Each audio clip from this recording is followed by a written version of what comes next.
This is Annie Hogsett, reading the first chapter of my novel, Too Lucky to Live, a mystery set in Cleveland. It's the story of Allie Harper and Tom Bennington and an accidental $550 million Mondo Mega jackpot. Chapter 1, Tuesday, August 18th. You know you live in a rough neighborhood when somebody honks at a blind man in the crosswalk. The blonde in the Hummer laid on her horn, and the guy with the cane lost control of his flimsy plastic grocery bag. It ripped open, and cans of tomatoes went bouncing and rolling all over the street. In about 10 seconds, traffic in both directions ground to a big, honking standstill, and the blind man stood frozen in the middle of it all. Tough town, Cleveland.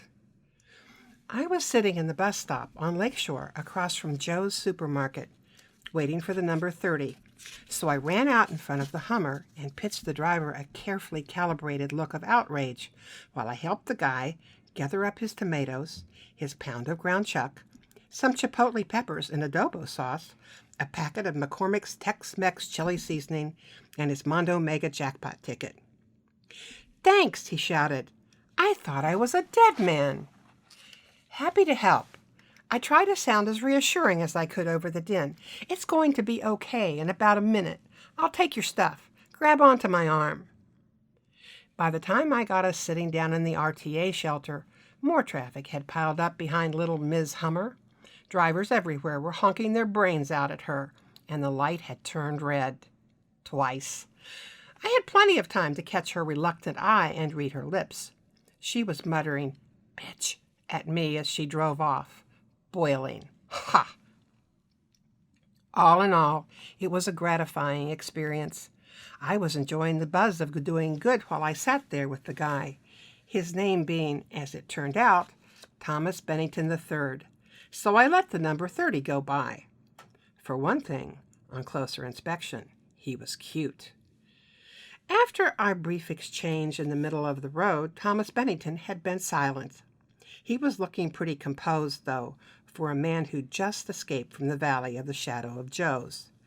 Since he was blind, I could take the opportunity to stare, and I seized it. Carpe stare, I say. Right off the bat, I had to admit that he was way more than cute. Handsome was more like it, and young. Early 30ish by my calculation. A bonus. Plus tall, tan, lean, and fit. He was clean, too, which I appreciated, given the general quality of grooming one often encounters at the bus stop. He smelled like good soap. I nudged myself. "Say something to this guy, Allie. Go on, talk." "Well, that sure was scary, Thomas. Are you okay? Was it okay for me to grab you like that? I didn't want to alarm you. Everything was so loud.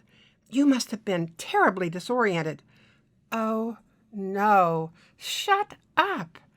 When I encouraged myself to speak, I should have warned myself not to babble." I took a deep breath and closed my mouth. He smiled. There was a dimple. "Oh, yeah." No, and it's Tom. You were great. Seriously, that was... No kidding. I am happy to be alive." Those were the first words beyond mere pleasantries he ever spoke to me. His voice was deep and chocolatey with a dollop of southern drawl. About 80 proof. "Let's just sit here," he continued in that intoxicating voice, "and savor the moment. I need to count my arms and legs, okay?" "Okay, Tom." I was hoping he couldn't hear my state of mind. "Let's." It was a moment worth savoring. A cool breeze was flowing off the very great Lake Erie, which is located behind the subsidized housing across the street from Joe's. On its way to our bus stop, this breeze had passed over the roof of a McDonald's, adding the slightest watery tang of lake and algae to the rich bouquet of grilled meat and French fries. Top that off with Tom's soapy goodness, and I judged it to be about the most perfect smell ever. I inhaled, trying to be present while also trying to ignore a certain, almost unfamiliar tingle. "Oh, yeah," Tom agreed. "The world is smelling both good and interesting. You especially. What's that fragrance?" "Joe Malone." Wild fig and cassis. I got it in the divorce settlement. Good deal, but he paused, considering. The cologne? Not the car? This is the bus shelter you rescued me into. I zoomed away from the car question. Yes, the bus shelter. I thought you might need a minute to regroup, and I do have a car. It's, being worked on right now. This was kind of a lie. Well, technically a total lie. My salsa red VW Bug convertible, which was one of the handful of things I had salvaged from my sojourn among the affluent, needed a big, fancy, upscale repair job. I was saving to get it worked on. I figured this was going to take about 2 years of bus time. I'm not sure why I was embarrassed enough to lie, since at that moment I still believed this Tom III was living in public housing and wouldn't be shocked by my car-deprived situation. I felt off kilter, like he was somebody I didn't want to disappoint with my ordinary self. I mean, anyhow, who was I these days? Plus, again, he was way above average in the hot department.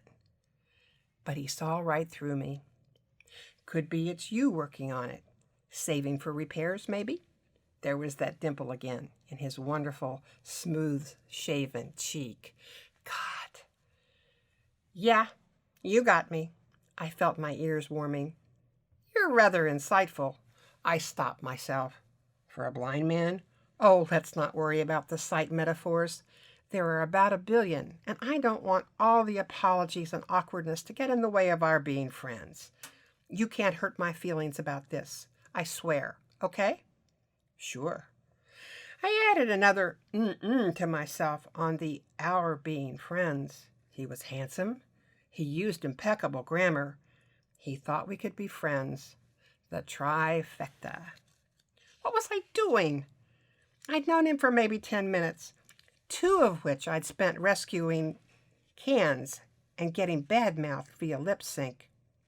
Where had my 5 years of total monogamy and the 2 ensuing years of absolute celibacy gone, that I could so easily start scoping out this guy's dazzling white t-shirt, his nice, tanned, well-defined arms, the way his dark glasses made him look stealthy, like a sexy spy. How nice he smelled. What the heck? I made up my mind not to go overboard with the breaks.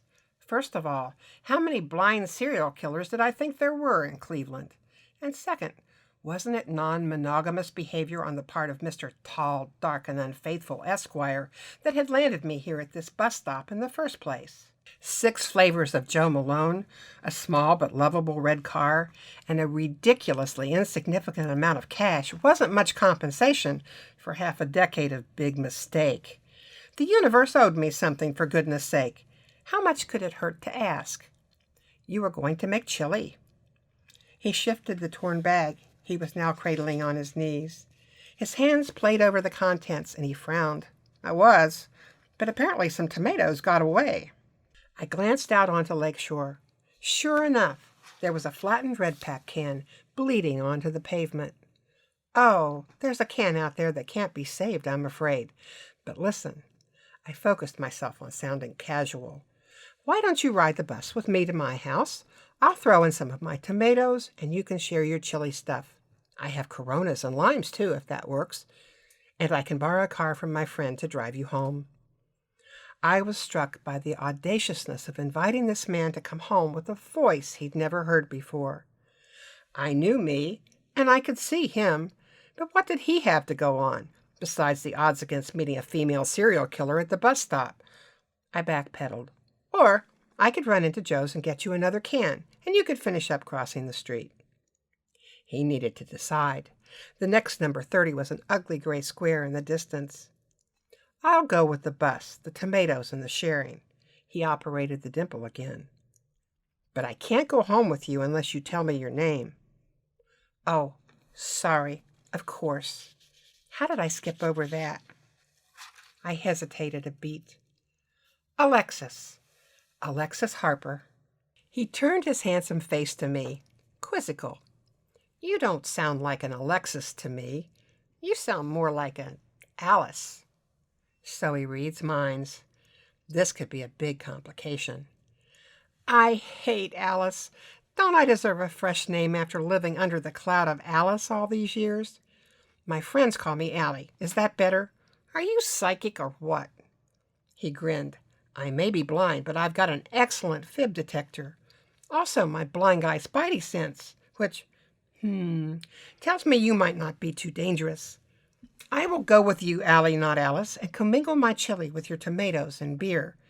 It's a much better plan than the one I had when I started across the street. I believe I hear the bus. Hallelujah. This day was turning out so great. Be cool, Alice.